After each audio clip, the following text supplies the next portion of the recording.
வணக்கம் நண்பர்களே. விஜய் ஓபிஎஸ் சேர போறாங்க, இப்படிதாங்க செய்தி தீயா பரவிட்டு இருக்கு.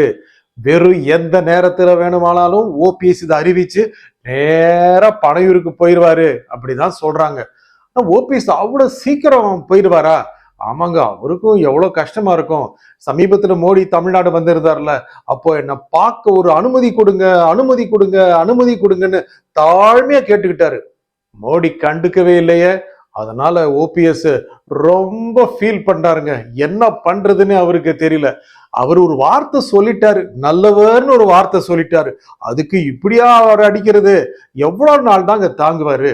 ஆனா பிஜேபி கிட்ட அவர் ரொம்ப விசுவாசமா இருந்தாருங்க. எப்பவுமே அவங்களுடைய நலன்களை கருத்தில் கொண்டவராகவே அவர் இருந்தாரு.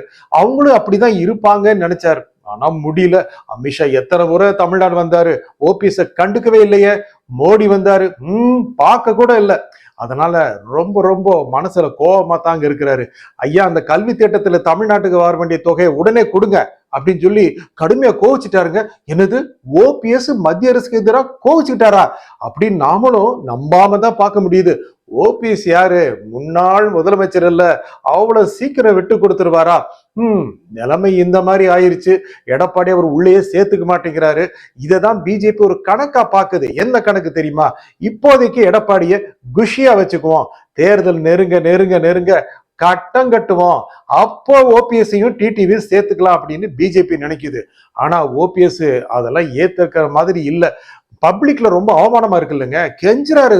ஒரே ஒரு மீட்டிங் இன்னும் வர்றாரு, இபிஎஸ் பாக்குறாரு, நேரா போயிடுறாரு மோடி.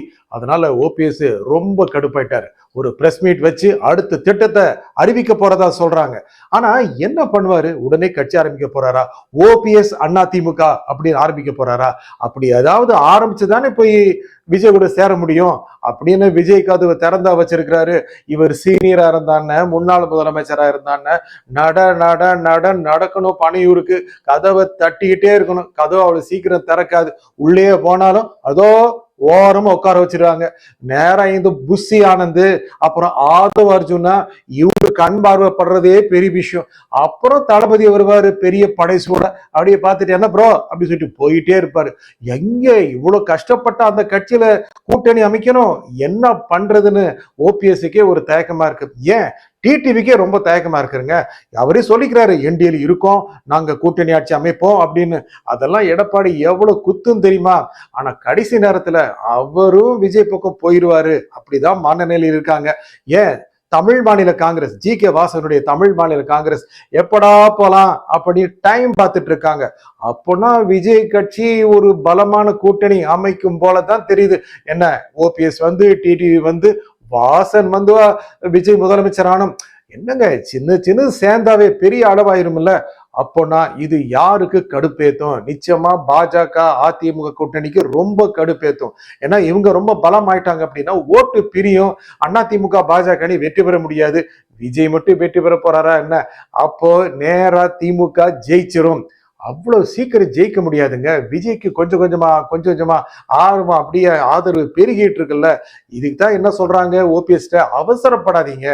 எவ்வளவு வருஷம் ரொம்ப நல்லவரா பேசாம இருந்தீங்கல்ல, எவ்வளவு அடி வாங்கினீங்க. எடப்பாடி சாதாரணமா தூக்கி வீசினாரு, கேவலமா தான் பேசிட்டாரு. அதெல்லாம் தாங்கிக்கிட்டு உள்ள கட்சியில் வந்து சேர்றேன், எனக்கு பொறுப்பு வேண்டாம், பதவி வேண்டாம்னு கெஞ்சினீங்க, அவரும் கண்டுக்கல. மோடியை கெஞ்சினீங்க, அவரும் கண்டுக்கல. இப்ப அடுத்து போய் விஜயகிட்டையா கெஞ்ச போறீங்க, அவரும் கண்டுக்கலன்னா ரொம்ப நிலைமை மோசமாயிருங்க அப்படின்னு தான் சொல்றாங்க. அதனால என்ன சொல்றாங்கன்னா, ஐயா ஓபிஎஸ் டிடிவியை கூப்பிடுங்க, சசிகலா கூப்பிடுங்க, சும்மா செப்டம்பர்ல பிரம்மாண்ட மாநாடு நடத்துங்க, தென் மாவட்டங்களை நடத்துங்க, மதுரையில் நடத்துங்க, தேனியில நடத்துங்க. சும்மா கெத்தா இருக்கும், கூட்டம் சேரும். இதை பார்த்து எடப்பாடி கலகிடுவாரு. மோடி அமித்ஷாவை என்னடா அப்படின்னு ஆச்சரியத்தில் மூழ்கிடுவாங்க. அப்போ போய் நீங்க விஜய் கிட்ட பேச்சுவார்த்தை நடத்துனீங்கன்னா கொஞ்சம் கதவை திறந்து உட்கார வச்சு சொல்லுங்க ப்ரோ அப்படின்னு ஆரம்பிக்கக்கூடிய வாய்ப்பு இருக்கு. திடுதிப்புன்னு போன வாரம் மோடி அவமானப்படுத்தினாரு, ஓடி போய் நின்னீங்கன்னா முட்டுச்சந்திர விட்டுருவாங்க அப்படின்னு எச்சரிக்கிறாங்க ஓபிஎஸ் சாரை எல்லாருமே. அப்போ ஓபிஎஸ் ஒரு அவசர முடிவு எடுக்க மாட்டாரோன்னு தோணுது. எடுத்துட்டாருன்னு வைங்க, அப்போ விஜய்க்கு பயங்கர செல்வாக்கம் வந்துடும் அப்படின்னு நம்ம நினைக்கிறோம். ஆனா முடிவு எப்படி இருக்குன்னு சொல்ல முடியாது இல்ல. ஓபிஎஸ் மனசுல என்ன இருக்குன்னு ஓபிஎஸ்க்கே தெரியாது நிறைய பேர் சொல்றாங்க. பார்ப்போம். நன்றி, வணக்கம்.